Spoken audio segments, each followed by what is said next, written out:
দুর্গাপুরে অজেয় সংহতির পুজো এবছর 54 বছরে। আর এই 54 বছরে তাদের বিষয় ভাবনার মধ্যে যেটা রয়েছে সেটা হলো প্রদীপ। গোটা মণ্ডপটা সেজে উঠছে কয়েক হাজার প্রদীপে।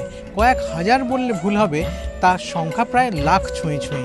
এরকম একটা যে কনস্ট্রাকশন তৈরি হচ্ছে, তার যিনি কারিগর তার সঙ্গে কথা বলবো, শিল্পীর সঙ্গে কথা বলবো। কি কি থাকছে মূলত বলতে গেলে প্রদীপই থাকছে, আর প্রদীপের অনুষঙ্গ পিলসুচ থাকছে। আমাদের এই গোটা কনস্ট্রাকশনটা আমরা একটা নামকরণ করেছি, শিরোনাম যেটা দিয়েছি অন্তর প্রদীপখানি।